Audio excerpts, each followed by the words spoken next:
Hai minasan, konnichiwa. Selamat datang kembali di channel Yasashi Nihongo. Hari ini hari ini kita tidak akan belajar materi dari buku Minano Nihongo ya. Karena hari ini saya pengen sharing tentang perjalanan saya kemarin selama bulan November di Kyoto selama 32 hari.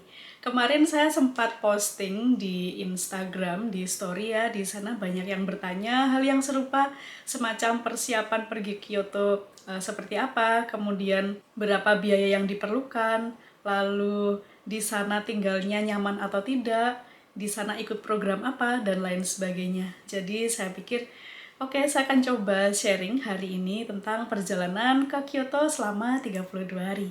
Hai, hajime masyo.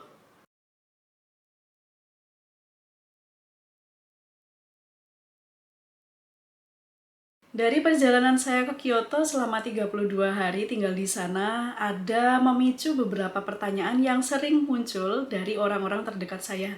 Dari teman atau dari saudara-saudara. Seperti, kamu ngapain sih di Kyoto kok lama banget? Dapat ini ya, pekerjaan di sana, atau dapat program student exchange di sana, pertukaran pelajar, atau mungkin ada studi banding pengajar bahasa Jepang di sana. Dan saya bilang, tidak ada acara apapun sebetulnya. Saya tujuan ke sana itu cuma ingin explore Kyoto saja. Di sini saya akan bedakan definisi traveling dan explore menurut saya. Kalau menurut saya, traveling itu biasanya durasinya tidak terlalu lama, tidak sampai berbulan-bulan ya. Paling cuma 1 minggu, 2 minggu saja sudah cukup kalau untuk perjalanan ke luar negeri. Dan biasanya tujuannya hanya untuk keperluan senang-senang saja. Misalkan mengunjungi tempat wisata, hunting spot foto yang bagus, atau shopping, dan lain sebagainya.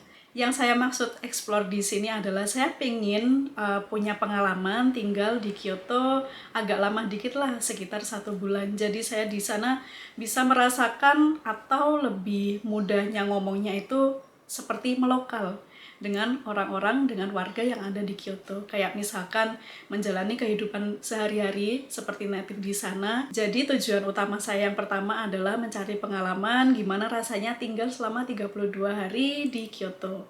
Selama musim gugur terutama, karena saya pengen sekali merasakan musim gugur yang ada di Kyoto. Kemudian yang kedua tujuannya adalah siapa tahu dari perjalanan ini saya bisa mengumpulkan banyak informasi untuk minasang yang masih belum pernah ke Jepang dan persiapan mau ke sana. Dan yang ketiga, saya mencoba untuk mencari ide bisnis yang sekiranya di Kyoto itu bisa dibawa pulang ke Indonesia, bisa diterapkan di sini. Oh ya, dan satu lagi, saya juga mencari inspirasi untuk menulis, untuk melanjutkan penyusunan buku-buku bahasa Jepang kerjasama saya dengan penerbit yang ada di Indonesia. Jadi saya rasa perjalanan ini, explore ini harus dilakukan. Kita mulai dari tahap yang pertama, yaitu persiapan. Hal yang harus kita pikirkan adalah berapa lama kita ingin tinggal di Jepang. Ini nanti akan mempengaruhi jenis visa yang akan kita gunakan. Karena saya ingin tinggal di Jepang selama 1 bulan, jadi saya akan ambil visa yang namanya Temporary Visitor Visa. Untuk Temporary Visitor Visa ini berlaku single entry hingga 90 hari lamanya. Jika minasang hanya ingin traveling selama 1 minggu atau 2 minggu, itu bisa pakai visa traveling biasa. Tapi saya belum ada informasi sih, karena saya belum pernah coba visa traveling yang traveling aja di Jepang ya. Karena sebelumnya saya ke Jepang itu juga dalam rangka yang sama, saya tinggal di Tokyo itu selama 1 bulan dan saya gunakan temporary visitor visa, atau dalam bahasa Jepangnya itu disebut dengan istilah Tanki Taizai. Kalau misalkan minasang punya e-paspor, kemudian ingin traveling di Jepang selama 2 minggu, itu bisa bebas visa. Tanpa perlu bayar visa, tapi harus mengurus yang namanya waiver visa ke kedubes Jepang yang ada di Indonesia atau ke konsulat jenderal Jepang yang ada di Indonesia.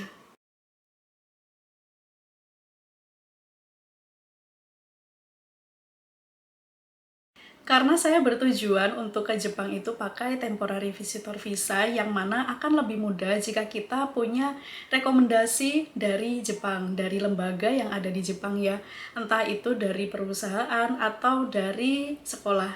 Nah, karena untuk urusan pekerjaan saya tidak ada relasi apapun di Kyoto, jadi ya udah saya akan coba masuk ke sekolah bahasa aja yang mereka punya program belajar singkat atau short course, program for Japanese class begitu. Jadi di sini saya daftar dulu ke sekolahnya. Sekolahnya itu namanya adalah ESE Language School. Logo sekolahnya seperti ini.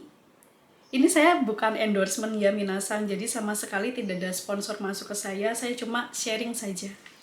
Oke, jadi saya akhirnya sudah memutuskan caranya seperti itu ya. Saya ambil temporary visitor visa dan saya harus masuk ke sekolah bahasa. Untuk menemukan sekolah bahasa, sebetulnya minasan kalau tidak mau pusing itu bisa menghubungi agen sekolah, penyedia sekolah, informasi sekolah Jepang yang ada di Indonesia ya. Itu ada banyak, nanti bisa googling sendiri. Kalau dulu perjalanan saya yang pertama ke Tokyo itu diurus oleh yang namanya Next Academy. Kontaknya nanti akan saya sertakan di sini. Tapi untuk tahun ini saya akan coba, aku mau daftar sendiri bisa nggak ya kayak gitu. Bisa nggak ngurus ini semuanya sendirian kayak gitu.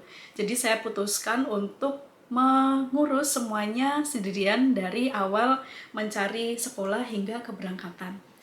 Oke, sudah saya putuskan kan visanya saya mau ambil yang mana. Kemudian tahap berikutnya saya riset sekolah. Jadi saya coba googling itu sekolah bahasa Jepang yang ada di Kyoto. Saya cari reviewnya di Google Google My Business itulah ya. Jadi saya cari reviewnya yang bagus yang mana, kemudian program-program kelasnya yang bagus gimana. Saya cari kontaknya di setiap website itu kan pasti ada kontaknya ya di situ by email. Kemudian saya sudah menemukan sekitar 8 sampai 10 sekolah yang akan menjadi tujuan saya masuk ke Kyoto begitu. Kemudian dari satu persatu sekolah itu saya list. Kemudian saya coba bertanya melalui email ke mereka itu pakai bahasa Jepang sih. Tapi kalau minasang misalkan kesusahan pakai bahasa Jepang, pakai bahasa Inggris pun juga mereka bisa membalas. Dari list sekolah yang ada, saya coba email satu persatu yang isinya emailnya adalah apakah di sekolah ini membuka program pendek untuk belajar bahasa Jepang selama 1-2 bulan begitu. Kalau memang menyediakan, bagaimana cara saya untuk mendaftar atau mengikutinya. Setelah beberapa hari saya kirim email, akhirnya saya mendapat balasan email dari beberapa sekolah. Tidak semuanya membalas ya, seingat saya itu cuma 4 atau 5 dari sekolah tersebut. Mereka bilang ada yang tidak open untuk short course program, ada juga yang buka, tapi tempatnya tidak di Kyoto, di Hokkaido pada saat itu. Wah, kalau Hokkaido nanti dulu lah ya, karena saya tujuannya ke Kyoto begitu. Kemudian ada yang membalas ini, ya kami menyediakan. Nah itu yang membalas kami menyediakan kelas jangka pendek itulah yang dari sekolah ISI.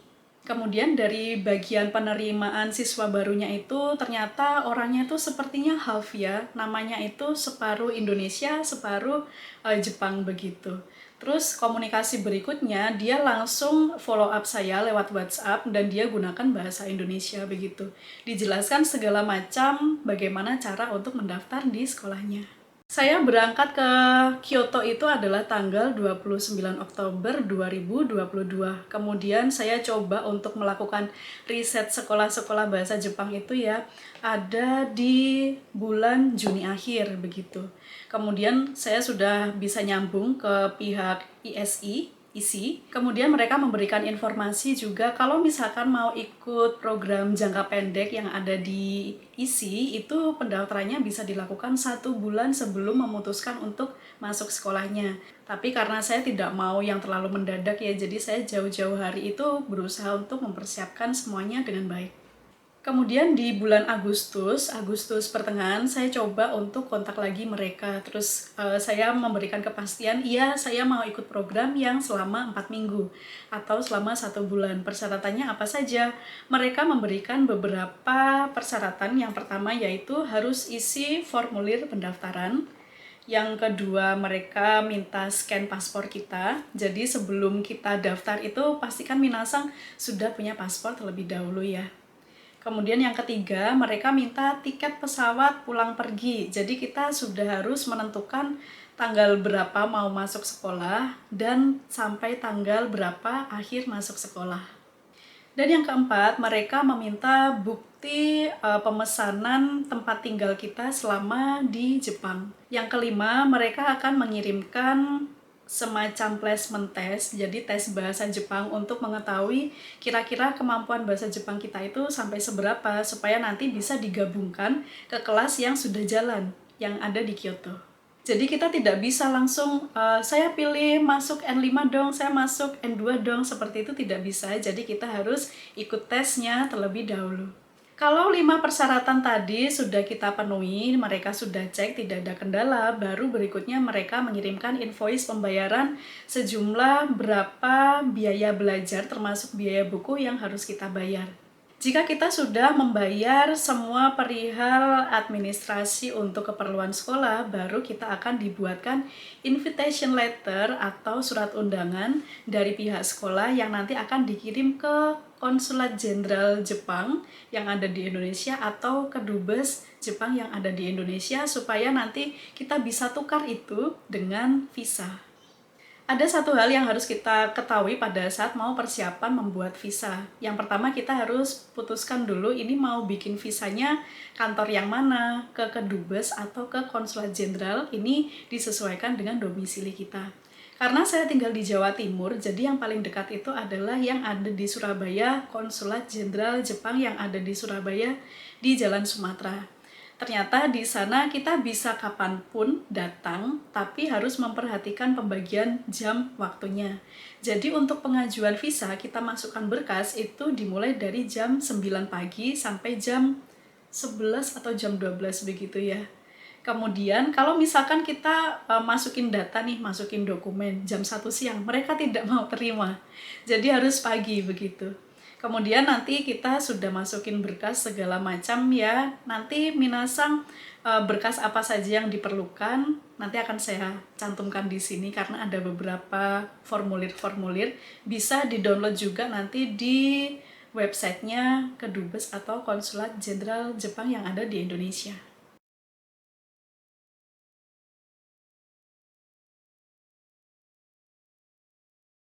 Kalau dokumennya sudah diperiksa mereka, tidak ada masalah, kita bisa boleh pulang. Itu kita tunggu sekitar 4-1 minggu. Mereka nanti akan tentukan tanggal berapa kita harus ambil begitu. Jadi di tanda terima atau tanda pengajuan visa nanti ada kita dapat semacam kwitansi begitu ya. Silakan diambil tanggal sekian dengan membayar uang sekitar 400.000 atau 450.000. Saya agak lupa antara dua itu ya. Seperti itu, udah kita tinggal pulang. Kemudian kalau sudah tiba tanggal kita harus ambil visa, itu kita harus ambil ke sana di jam yang berbeda. Kalau masukin tadi kan pagi. Nah, kalau kita ambil itu siang, dari jam 1 sampai jam 3 sore saja. Kalau kita mau ambil pagi, itu tidak bisa. Jadi minasang yang rumahnya jauh dari lokasi Kedubes atau Konjen Jepang ya, itu bisa dipersiapkan. Nah, ternyata saya baru dapat informasi kalau misalkan kita mengajukan pembuatan visa itu ke Kedubes yang ada di Jakarta, jadi ternyata beda prosedurnya. Kalau di Surabaya itu bisa kapanpun kita datang, pokoknya hari Senin sampai hari Jumat selain tanggal merah. Untuk lebih detailnya nanti minasang harus cek website yang ada di sini ya untuk urusan pembuatan visa. Nah, muncul lagi satu pertanyaan, yaitu kamu kan sudah jadi pengajar, ngapain masuk sekolah? Sekolah bahasa Jepang lagi, bukan kuliah, seperti itu ya. Oke, jadi setelah placement test itu sudah muncul kan level yang seharusnya kita bisa masuk ke kelas yang mana. Tapi pada saat itu saya request ke pihak sekolah, saya boleh nggak masuk ke N3 begitu. Kalau hasil placement tes saya itu masuk antara level N2 sampai level N1, tapi saya mengajukan untuk saya boleh nggak ambil level N3 dengan alasan saya pengen mengulang lagi materi dari N3 karena saya banyak yang lupa. Sebetulnya alasan utamanya bukan itu, saya pengen lihat cara pengajaran di sekolah bahasa Jepang ini seperti apa untuk level yang N3. Jadi siapa tahu cara pengajaran di sana biar bisa saya serap, saya aplikasikan dibawa pulang ke Indonesia. Untungnya mereka mengabulkan permintaan saya. Kemudian saya juga request satu hal lagi sih, yaitu tolong saya dikasih kelas yang pagi, jangan dikasih kelas yang sore. Ini banyak requestnya ya minasan.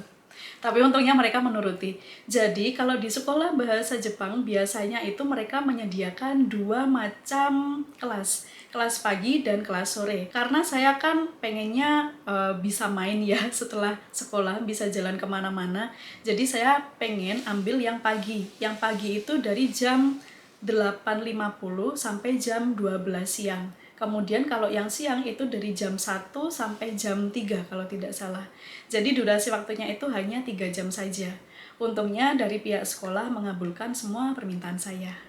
Berikutnya saya akan sampaikan tentang budgeting, berapa yang diperlukan dan untuk apa saja. Tapi karena penjelasannya lumayan banyak, saya akan jelaskan menggunakan Excel sebagai berikut.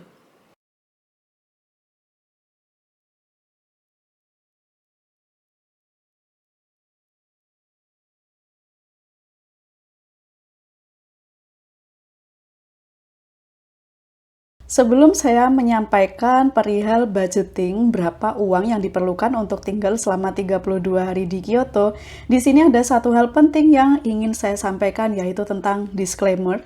Disclaimernya tentang apa? Tentang bahwa saya tidak bermaksud mengajak atau mempengaruhi orang lain untuk pergi ke Jepang dengan cara yang sama dengan yang saya lakukan. Maksudnya adalah informasi yang saya sampaikan, terutama yang berkaitan dengan jumlah uang di sini, hanya bersifat informatif. Siapa tahu bisa dijadikan referensi rencana perjalanan bagi minasang yang ingin mencoba tinggal selama 1 bulan di Kyoto, mungkin untuk keperluan mencari ide bisnis, untuk mencari experience pribadi, dan lain sebagainya.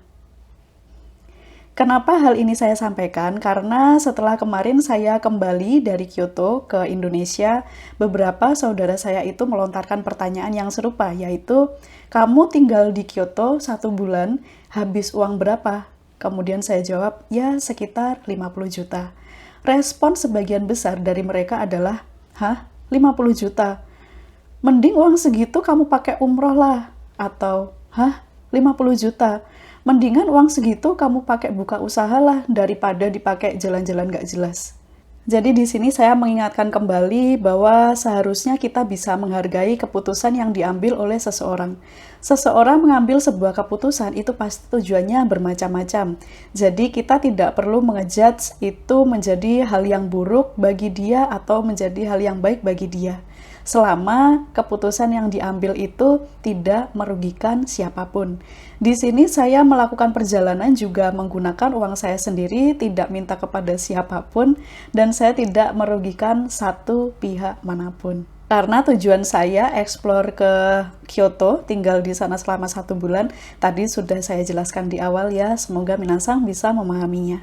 Oke, itu aja disclaimer-nya, jadi sekarang kita bisa lanjut. Ya, dari general budgeting tadi sudah sempat saya sampaikan di awal bahwa kisaran uang yang saya perlukan untuk tinggal selama 32 hari di Kyoto itu adalah 50 juta rupiah. Saya bulatkan ya minasang, sebetulnya kisarannya adalah 48 juta sekian. Nah, ini nanti akan saya rinci satu persatu. Yang pertama secara general dulu ya, dari paspornya itu habis 350.000, visa 400.000 rupiah, kemudian untuk ikut program belajar pendek diisi 10.640.000 rupiah. Kemudian saya menggunakan pesawat Singapore Airlines atau SQ 12 juta untuk pulang pergi. Kemudian untuk penginapan saya menghabiskan 14 juta. Kemudian untuk uang sakunya di sini saya anggarkan 10 juta. Dan yang terakhir untuk biaya WiFi 1.200.000. Sekarang saya coba akan jelaskan satu persatu mulai dari bagian biaya yang diperlukan untuk masuk ke ISI ya. Untuk paspor dan visa tidak perlu saya jelaskan lagi. Untuk ikut short course Japanese class di ISI, tempatnya seperti ini ya. Kemudian biaya berapa yang diperlukan, sebetulnya itu dalam mata uang yen diperlukan uang 96.350 yen. Kemudian pada saat itu kurs dari yen ke rupiah itu sekitar 107 atau 108 rupiah 1 yen, nilainya seperti itu ya. Jadi untuk nominal rupiah secara keseluruhan itu adalah 10.640.000 rupiah. Dan di sini saya berikan beberapa foto-foto yang ada di dalam gedung ISI ya. Saya lumayan suka dengan sekolah ini karena fasilitasnya bagus, ruang kelasnya memadai, kemudian ada perpustakaannya juga, tempatnya sangat bersih, sangat terjaga. Kemudian staf di sana ramah-ramah semua, senseinya juga ramah-ramah semua, terutama bagian staf admission atau staf yang menangani penerimaan siswa baru yang masuk ya, itu mereka sangat care sekali. Mereka menjelaskan dengan detail syarat apa saja supaya kita bisa masuk program mereka. Kemudian kita dipantau terus perjalanannya ya. Jadi misalkan gimana proses pembuatan visanya lancar atau tidak. Kemudian gimana persiapan berangkatnya lancar atau tidak di jalan. Kemudian pada saat kita sudah nyampe di Jepang pun itu juga dipantau kesehatan kita seperti apa. Kemudian yang saya suka di ISI itu adalah di kelas itu beragam orang yang belajar di sana. Jadi mulai dari orang, kalau di kelas saya ya, itu ada orang Itali, Finland, Amerika, Cina, Mongolia, Vietnam, itu ada. Lalu di sini, ada saya di sini. Ada beberapa dokumentasi yang sempat saya ambil, tapi cuma sedikit sih. Ini adalah kelas situasi belajar mengajar di mana kelas saya tempati. Dalam satu kelas itu ada sekitar 25 orang. Kemudian saya mendapatkan 6 buku pelajaran, ini sudah termasuk dalam biaya belajar, jadi tidak ada tambahan biaya yang lain lagi untuk buku-buku pelajaran yang digunakan di kelas. Berikutnya adalah tentang pesawat yang saya gunakan. Untuk pulang pergi, saya menggunakan Singapore Airlines atau SQ. Ini untuk PP pulang pergi memerlukan sekitar 12 juta. Untuk detail keberangkatan pesawatnya, ini saya berangkat pada tanggal 29 Oktober, itu dari Surabaya Juanda, jam 10 pagi ya, kemudian jam setengah 2 waktu Singapura sudah nyampe di sana. Nah ini minasang yang agak susah, transitnya kelamaan, 12 jam. Setelah transit 12 jam, baru saya bisa lanjut perjalanan menuju ke Osaka. Jadi secara total, perjalanannya itu memerlukan waktu 2 hari. Ini karena katanya maskapai penerbangan dari Surabaya menuju ke Osaka itu masih belum terlalu banyak, karena kan habis pandemi ya. Jadi seperti ini keadaannya. Harga pesawatnya menjadi hampir 2 kali lipat, kemudian masa transitnya jadi jauh lebih lama. Dulu pada saat saya ke Tokyo sebelumnya, tahun 2016, memang agak lama sih ya, tapi kita coba bandingkan. 2016 saya pergi ke Tokyo, itu menggunakan Cathay Pacific, transitnya di Hong Kong, hanya 2 jam saja, itu pulang pergi harganya cuma 7.500.000 rupiah. Dan sekarang 12 juta dapatnya. Di sini nanti dapat makan 2 kali gratis selama di dalam pesawat, kemudian untuk gratis bagasinya maksimal adalah 30 kg. Kemudian di sini saya sampaikan juga untuk prosedur sebelum masuk pesawat. Ini peraturan pada Oktober ya, Oktober 2022. Siapa tahu nanti di beda tahun juga akan beda lagi prosedurnya. Di sini diharapkan penumpang sudah vaksin 3 kali dengan vaksin yang diperbolehkan masuk ke Jepang. Yang diperbolehkan masuk ke Jepang, seingat saya itu ada Pfizer, AstraZeneca, Moderna, sama satu lagi saya lupa. Minasang nanti bisa cek di Google ya, ada informasinya. Kebetulan saya vaksinnya itu 3-3-nya pakai Pfizer, jadi oke. Saya tanpa menyertakan tes negatif PCR. Tapi kalau misalkan minasang belum vaksin 3 kali, itu harus menyertakan hasil tes PCR negatif yang berlaku 3 kali 24 jam sebelum keberangkatan. Kemudian kita juga diwajibkan untuk download dan mengisi daftar diri, bukan daftar diri ya, maksudnya adalah data diri di aplikasi MySOS. Jadi data diri yang dimasukkan ke MySOS itu adalah data paspor, kemudian nomor KK atau nomor KTP, nanti akan synchronize dengan histori corona yang kita miliki. Misalkan kita pernah terinfeksi corona atau tidak, kita pernah tes atau tidak, kemudian hasil sertifikat vaksin itu muncul atau tidak di sana. Nah, itu nanti akan diakses melalui aplikasi ini. Kemudian untuk pesawat yang kembali dari Kyoto menuju ke Surabaya, ini juga perjalanannya sama 2 hari minasang. Cuma untuk transitnya ini sedikit lebih tidak terlalu lama daripada yang 12 jam tadi ya. Jadi saya transit itu adalah 9 jam. Dari Osaka jam hampir setengah 12 malam. Fasilitasnya masih sama, yaitu kita dapat makan gratis 2 kali di dalam pesawat dan gratis bagasi maksimal 30 kilo. Jadi tidak ada nambah-nambah biaya yang lain-lain lagi ya. Dan ada satu lagi itu bisa refund. Karena saya ambil opsi bisa refund, jadi harganya itu agak mahal. Tapi kalau misalkan minasang ambil yang tidak refund, itu bedanya sekitar 500.000 lebih murah harga tiket pesawatnya. Tapi pada saat itu karena rasanya sangat beresiko ya, nanti kalau terjadi apa-apa, kalau tiba-tiba nggak jadi berangkat, nanti kan saya lebih banyak kehilangan uang, jadi saya ambil opsi yang bisa refund. Berikutnya kita masuk ke budgeting perihal penginapan. Untuk penginapan, di sini saya tuliskan beberapa nama hotel dan apartemen, kemudian durasi harinya berapa lama, tarif per malam berapa, kemudian totalnya berapa. Mungkin minasang ada yang bertanya di sini, kenapa kok tempat tinggalnya ganti-ganti? Kenapa kok tempat tinggalnya beda-beda? Apakah dalam satu tempat tidak boleh tinggal selama 1 bulan? Sebetulnya boleh, cuma karena saya itu punya hobi nyobain tempat tinggal yang bermacam-macam, atau istilah zaman sekarangnya itu adalah staycation ya minasang. Tapi saya bukan berburu kemewahan, bukan, cuma penasaran aja kalau saya tinggal di hotel A rasanya seperti apa, kalau saya tinggal di hotel B rasanya seperti apa, interiornya seperti apa. Saya lebih suka bagian hal itu. Nah, di sini secara keseluruhan ini 14 juta rupiah ya minasang.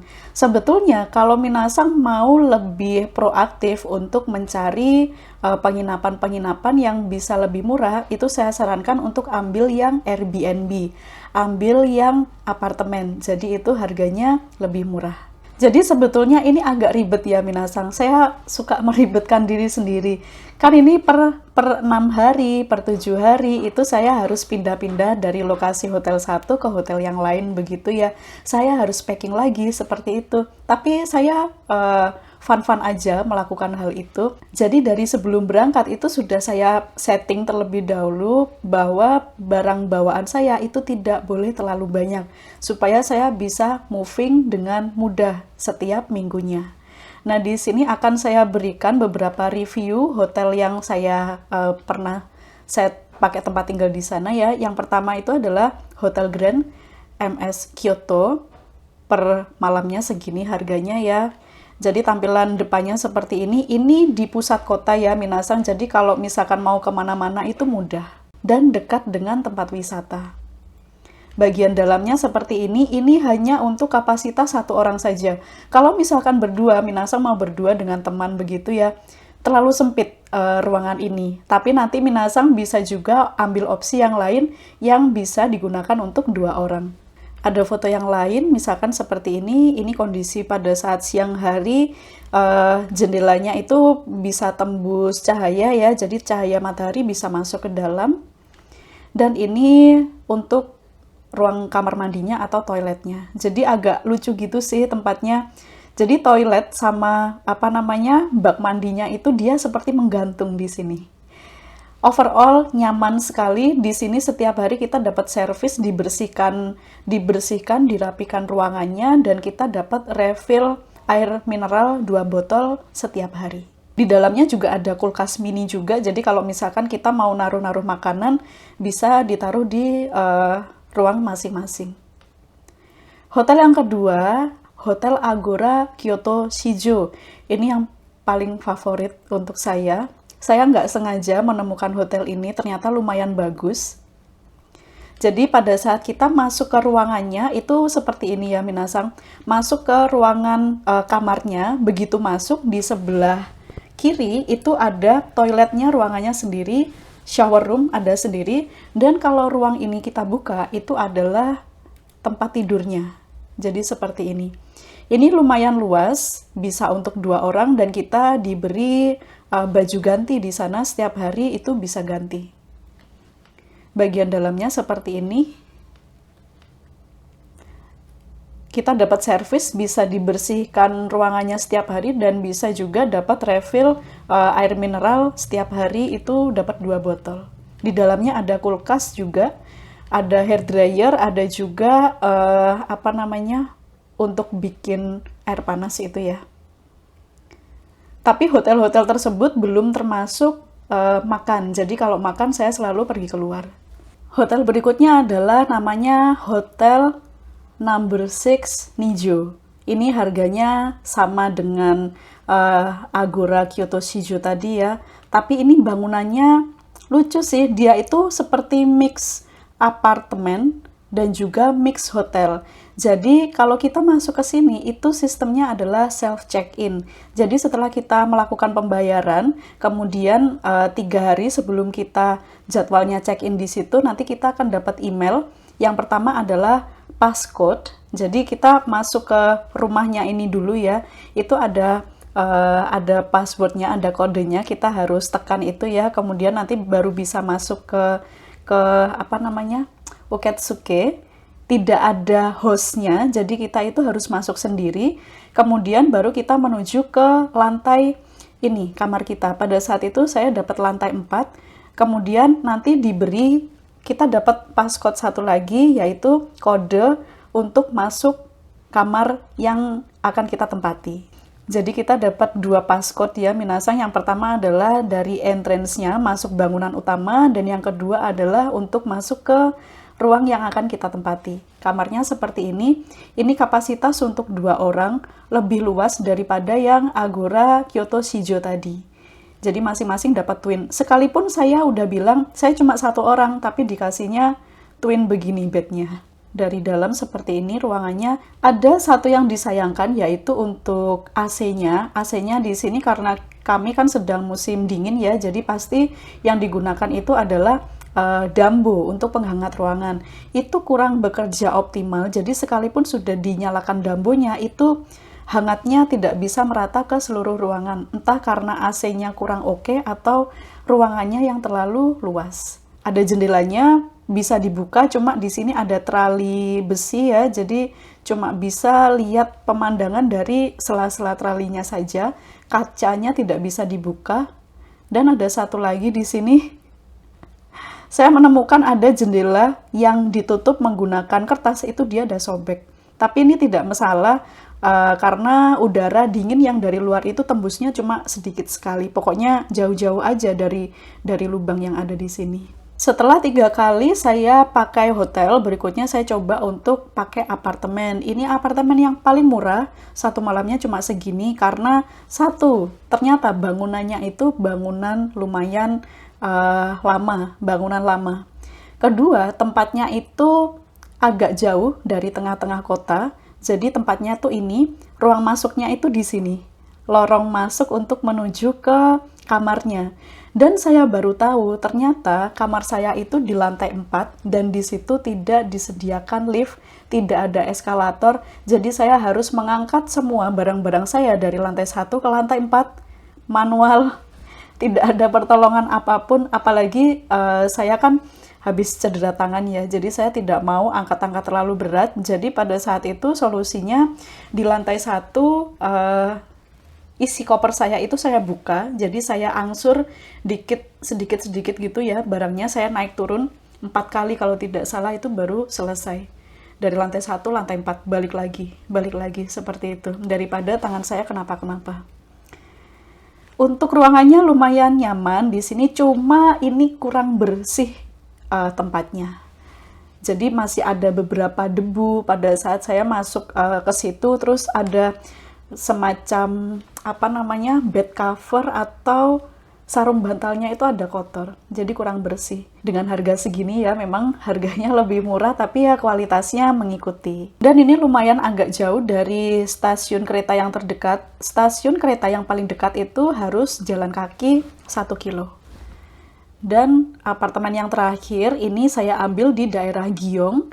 Ini daerah pusat kota, tempat wisata. Jadi wisatawannya itu ada banyak, orang-orang asing lumayan ada banyak di sana. Kalau minasang jalan-jalan gitu di sekitar sini akan ketemu banyak orang Jepang yang pakai kimono-kimono, cewek atau cowok seperti itu.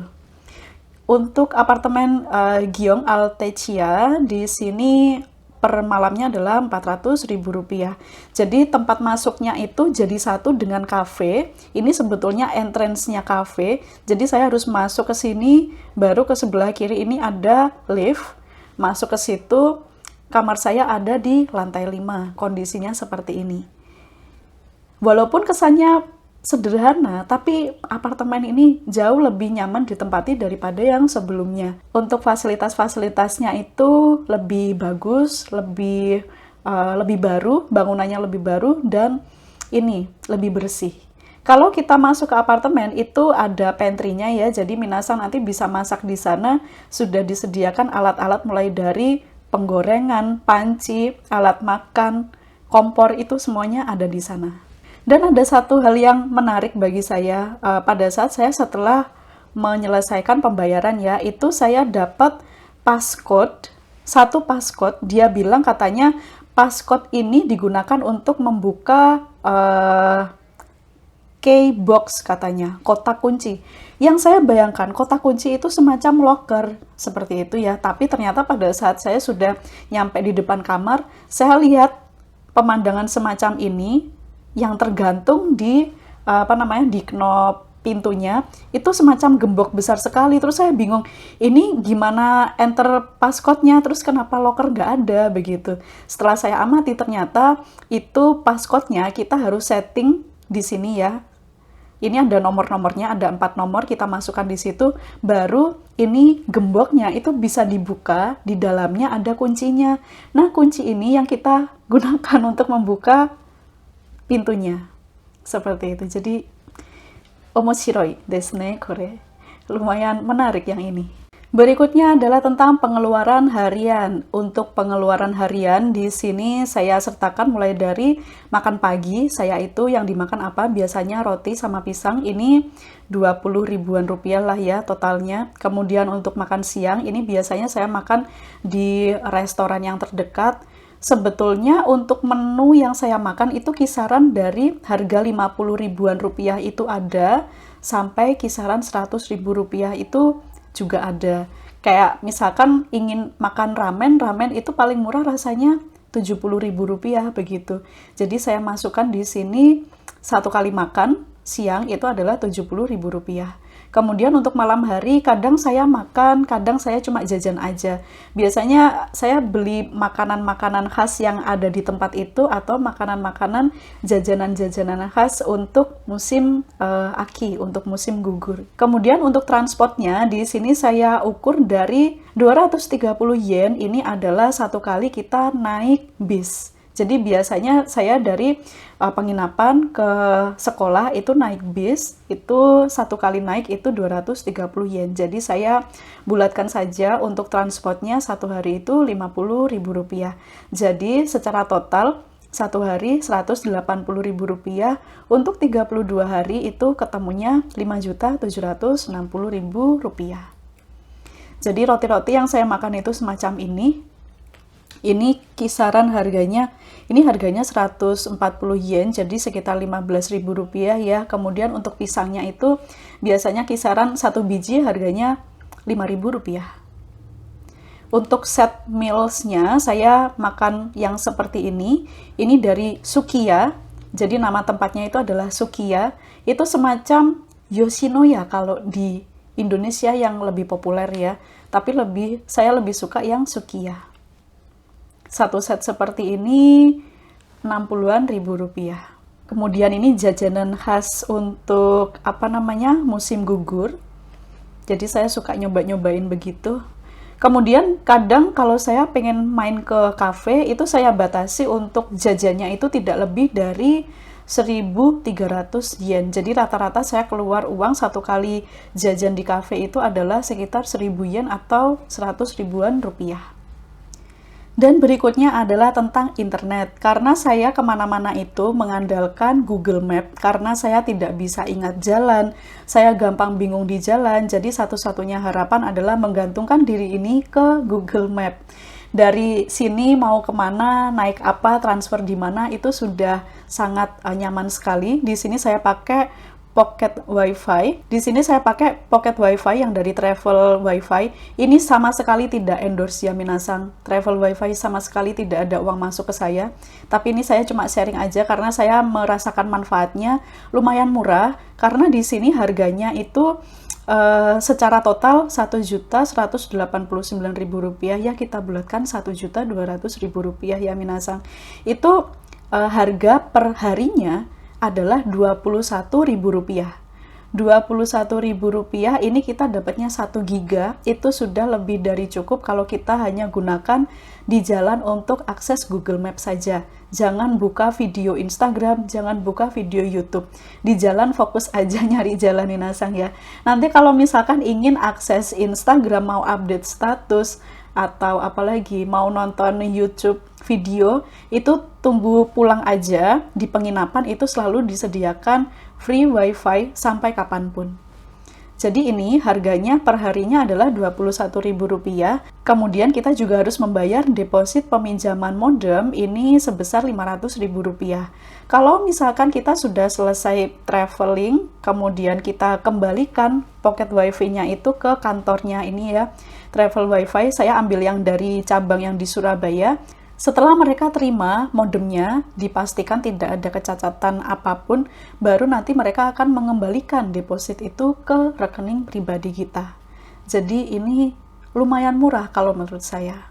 Sinyal internetnya juga stabil, jadi oke dibawa kemana-mana. Asalkan satu, kita harus punya cadangan ini ya, power bank. Jadi kalau misalkan sewaktu-waktu ini baterainya habis, kita bisa cas dayanya dari power bank itu. Berikutnya ini bagian yang menurut saya terpenting, yaitu bagaimana cara mempersiapkan budget 50 juta selama 3 tahun. Jadi di sini sebetulnya saya itu sudah persiapan dari tahun 2017, rencananya berangkat tahun 2020, tapi apa boleh buat, corona datang menerpa kita semua. Jadi saya tunda dulu, tunggu sampai benar-benar memungkinkan, baru saya berangkat kemarin tahun 2022. Nah, di sini saya kan sudah tahu ya tadi anggaran awalnya adalah 50 juta. Jadi caranya adalah dalam 1 tahun itu kan terdiri atas 12 bulan. Kalau 3 tahun berarti 36 bulan. Nah, supaya terasa lebih enteng, kita harus breakdown 50 juta ini ke 36 bulan. Jadi 50 juta dibagi 36 bulan, berarti per bulannya kita bisa sisihkan 1.388.000 sekian, atau bulatnya adalah 1,5 juta. Supaya uang ini kita sisihkan, uangnya tidak berhamburan kemana-mana, tidak gampang kita ambil dari ATM, itu saya sengaja bikin deposito.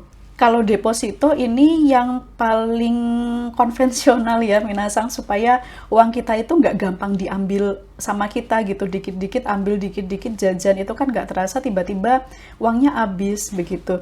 Jadi saya awalnya buka deposito dulu, saya bikin deposito yang manual itu pembukaannya 10 juta. Tapi kalau minasang sekarang kayaknya ada banyak opsi deposito, kita bisa buka kurang dari 10 juta rasanya dan bisa dibuka secara online. Tapi karena saya lebih suka bukanya secara offline, jadi saya pergi ke bank Saya masukin dulu 10 juta, baru nanti kalau sudah ada tambahan beberapa bulan kemudian, misalkan sudah punya 5 juta nih, saya ke bank lagi untuk masukin uangnya lagi.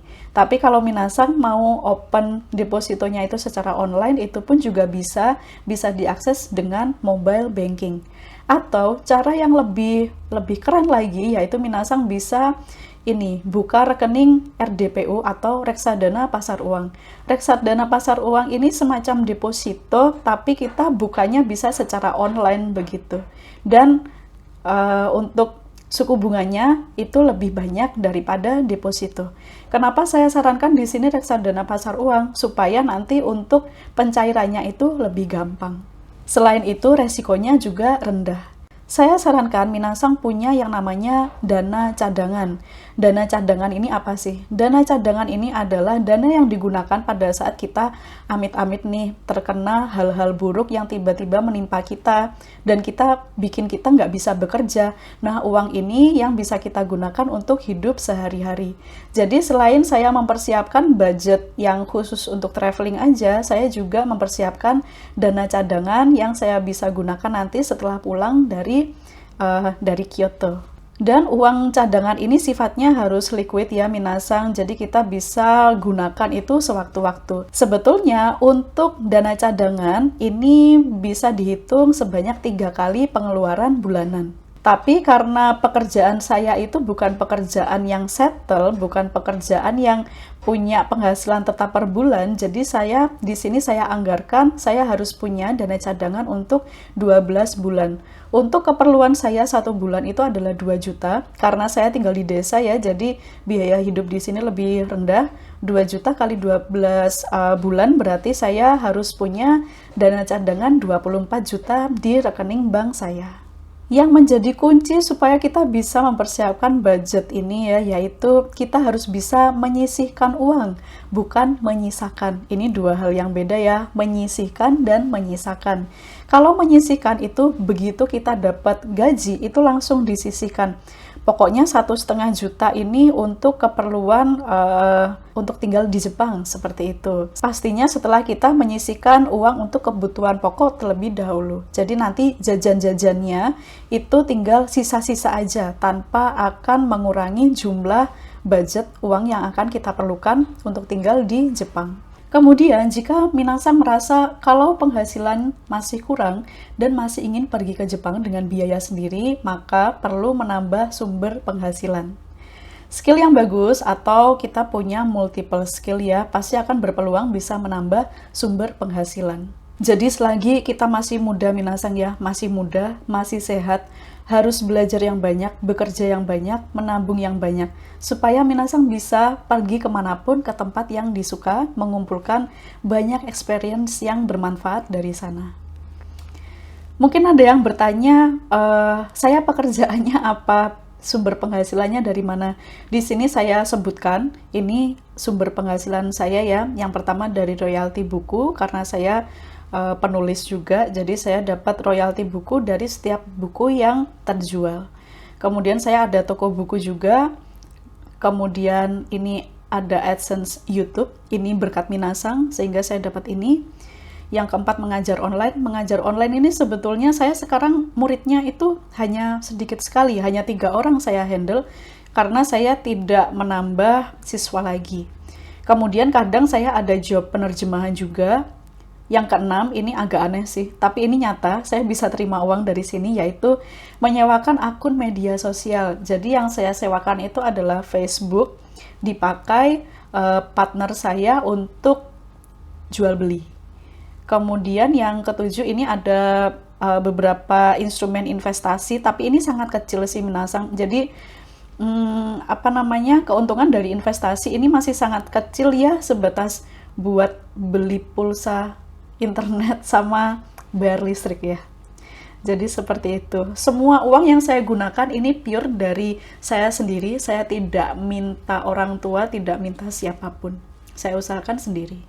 Ya, jadi seperti itu ya minasang budgeting yang saya lakukan. Karena saat ini saya bukan seorang Livi Renata yang mana misalkan dia pagi hari, pengen nanti malam makan sushi woi ke Jepang yuk, itu dia kan bisa langsung pergi ke Jepang ya. Kalau saya masih belum sampai pada tahap itu, jadi saya budgeting dulu 3 tahun nabungnya, setelah 3 tahun baru deh bisa berangkat pakai uang sendiri tanpa merugikan siapapun.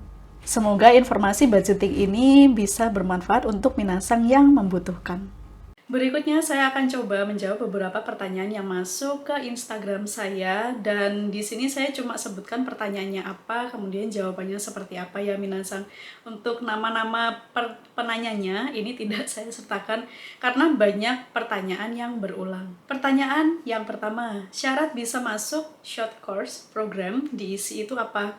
Syaratnya adalah kita sudah pernah belajar bahasa Jepang, jadi tidak bisa benar-benar dari nol, seperti itu tidak bisa ya. Jadi sudah harus ada basicnya dulu, kemudian biasanya nanti placement test supaya kita bisa digabungkan dengan kelas yang sudah jalan, supaya nanti kita bisa mengikuti laju pelajarannya di dalam kelas. Kemudian yang kedua, syaratnya adalah memenuhi semua persyaratan masuk yang mereka sertakan. Tadi sudah saya ceritakan ya, ada 5 atau 6 hal di awal tadi ya yang harus kita penuhi sebelum kita mendaftar. Oh, tentunya yang ketiga, bayar sendiri ya minasang. Ini semua perjalanan ini saya gunakan uang sendiri. Kemudian pertanyaan yang kedua, short course isinya ngapain aja dan prosesnya bagaimana? Jadi yang namanya short course program ini adalah kelas singkat bahasa Jepang, sebetulnya bukan kelas khusus ya. Jadi sebetulnya di sekolah itu tuh sudah ada kelas yang sudah jalan, cuma kan pasti sudah ada pembagiannya, ada kelas yang level N5, level N4, dan seterusnya.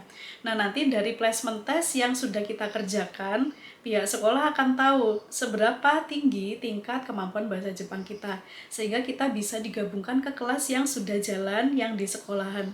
Kemudian untuk materi belajarnya biasa, yaitu materi dari kanji, bumpo, kemudian ada satu lagi yaitu kelas pilihan namanya Sentaku Jugyo. Pada saat itu ada 4 mata pelajaran yang bisa kita pilih. Yang pertama itu adalah Kaiwa, yang kedua adalah N2 dan N1, persiapan N2 atau N1 ya. Kemudian yang ketiga itu adalah persiapan masuk ke S2. Jadi seperti kita mempelajari bagaimana caranya mendaftar ke S2, kemudian gimana caranya membuat rencana penelitian dan lain sebagainya. Kemudian satu lagi itu adalah kelas untuk persiapan kita melamar pekerjaan di Jepang. Pada saat itu saya ambil poin yang ketiga, kelas yang ketiga, yaitu persiapan masuk S2. Pertanyaan yang ketiga yaitu apa ada beasiswa ikut short term program ini? Tidak ada. Jadi kalau yang jangka pendek itu tidak ada beasiswanya dari pihak sekolah, jadi kita harus bayar sendiri. Pertanyaan yang keempat, pilih Kyoto atau Tokyo?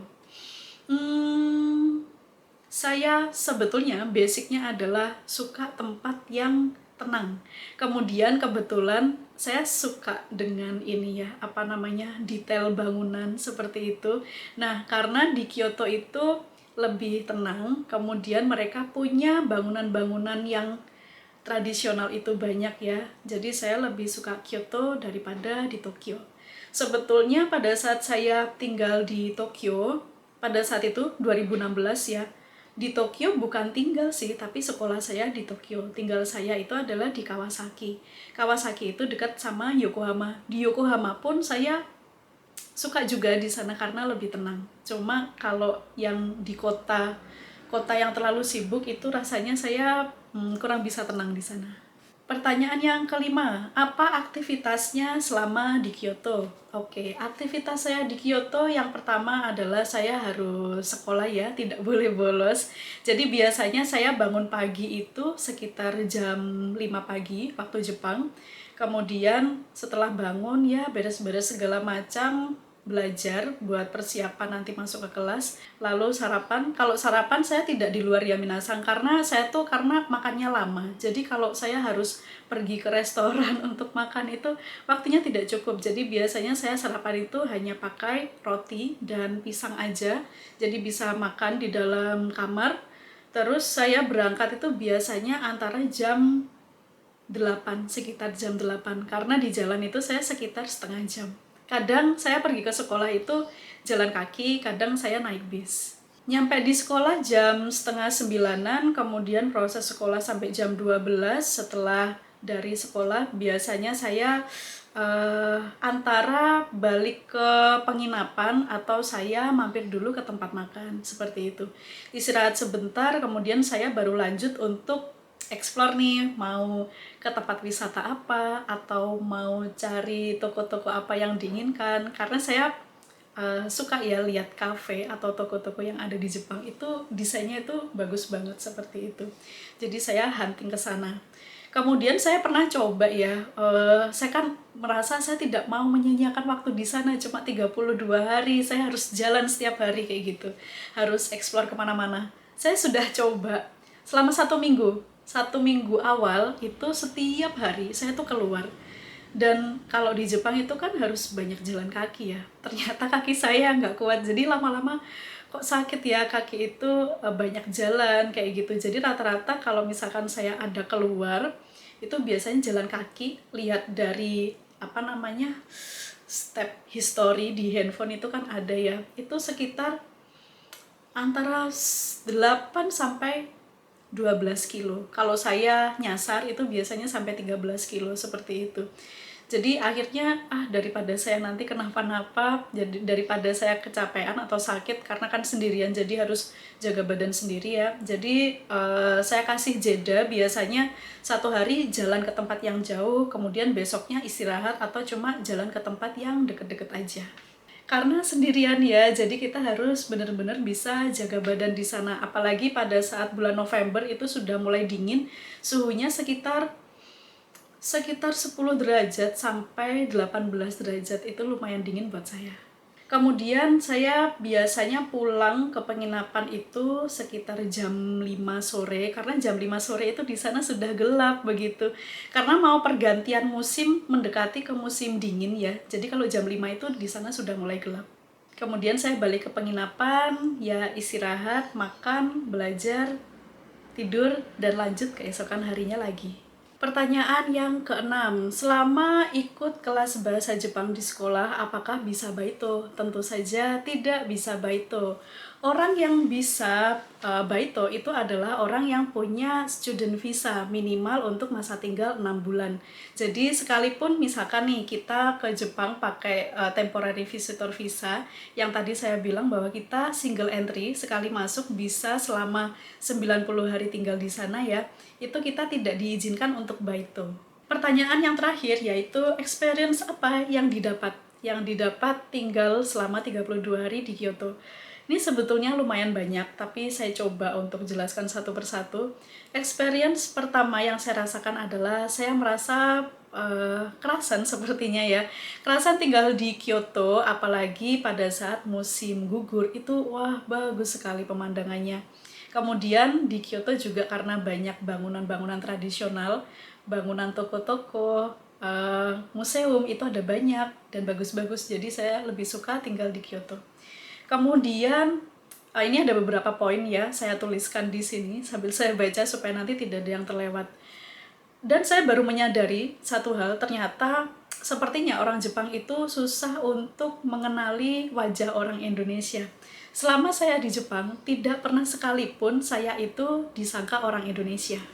Jadi biasanya saya itu disangka orang Filipina, Thailand, bahkan ada orang Jepang itu yang punya host ininya ya, host apatonya itu kasih salam ke saya itu kapung-kap begitu. Jadi saya dikira dari Thailand. Ya memang sih wajah kita mirip ya, Thailand, Filipina, Vietnam, Indonesia itu kan mirip seperti itu. Tapi tidak ada satu orang pun yang menyangka saya, kamu dari Indonesia ya, seperti itu tidak ada. Jadi saya disangka orang Filipina, Thailand, Cina. Nah itu. Kemudian pada saat kita mau berwisata ke Kyoto, terutama mengunjungi tempat-tempat yang bagus spot fotonya ya. Kalau Minasang ingin dapat spot foto yang bagus, lebih baik itu berangkatnya pagi, karena itu tidak terlalu banyak ramai orang. Oh, dan ada satu lagi, pada saat saya mau berangkat, itu saya tidak terlalu memastikan seberapa jauh jaraknya dari Bandara Kansai yang ada di Osaka ke Kyoto. Saya pikir Kyoto sama Osaka, paling deket cuma 1 jam lah seperti itu. Ternyata tidak. Jadi setelah saya nyampe di Osaka, Bandara Kansai, bandara yang terdekat dengan Kyoto itu adalah Kansai ya. Jadi di situ saya harus nyari kendaraan terlebih dahulu. Itu sebetulnya ada 2 opsi, ada bis sama kereta. Tapi saya ambil yang kereta. Dan saya itu untuk cari rutenya itu sesuai dengan Google Map seperti itu ya kan, ada nanti naik apa terus transfer kemana terus di mana seperti itu.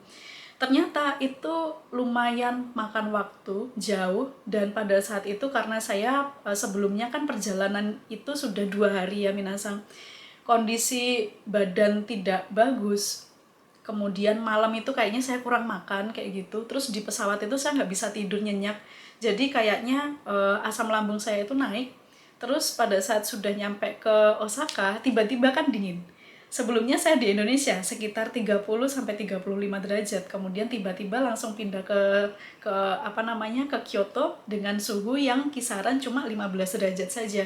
Jadi badan itu rasanya shock. Selain itu saya juga harus bawa bawaan berat kan ya, bawa ransel, bawa koper segala macam. Perjalanan dari Osaka, dari Bandara Kansai ke hotel saya menginap, itu ternyata hampir makan waktu 4 jam. Karena saya juga ada bingung nyari rutenya juga begitu sih, sekalipun pakai Google Map, karena saya tuh gampang panikan di jalan, mana sendirian kan, kayak gitu. Cari-cari-cari, jalan kaki banyak, kan harus nyambung dari stasiun satu ke stasiun yang lain seperti itu. Setelah 4 jam akhirnya nyampe di hotel, saya merasa kok badan saya kayaknya nggak enak ya seperti itu. Setelah mandi saya makan sedikit cemilan seperti itu, setelah itu saya muntah. Setelahnya ada demam tinggi, 2 hari itu baru reda. Jadi saya besoknya itu bolos sekolah. Jadi pesan saya adalah, minasang pada saat awal-awal datang ke Jepang itu hati-hati dengan badannya ya, apalagi kalau misalkan nyoba solo traveler seperti saya, karena kita tidak ada yang jaga, diri sendiri yang jaga seperti itu, jadi harus diperhatikan kesehatannya. Dan salah satu experience yang paling penting yang saya dapat, tapi ini tentang bisnis ya, jadi itu saya dapat inspirasi model bisnis yang baru setelah saya pergi ke Kyoto. Sayangnya saya tidak bisa cerita sekarang karena saya punya kepercayaan, saya tuh kalau punya ada rencana besar mau diwujudkan, tapi sebelumnya saya gembar-gembor ke sana biasanya nggak jadi begitu. Jadi tunggu aja kalau misalkan nanti saya bisa merealisasikannya di sini. Karena saya percaya dari setiap perjalanan yang kita lalui itu pasti memberikan experience yang bagus untuk kita, bahkan bisa memberikan peluang yang bagus untuk kehidupan kita. Jadi pergilah kemanapun yang minasang suka, temukan apa yang baru di sana, dan buatlah hidup jadi lebih baik lagi. Oke minasan, jadi sekian dulu untuk materi sharing kita hari ini, bagaimana perjalanan saya tinggal di Kyoto selama 32 hari. Semoga informasinya bermanfaat, dan saya doakan semoga minasan yang nonton video ini segera bisa berangkat ke Jepang. Amin. Oke minasan, sekian dulu untuk hari ini. Ja matane. Sampai jumpa di video berikutnya. Kita akan melanjutkan pembahasan materi dari buku Mina no Nihongo. Ja ne.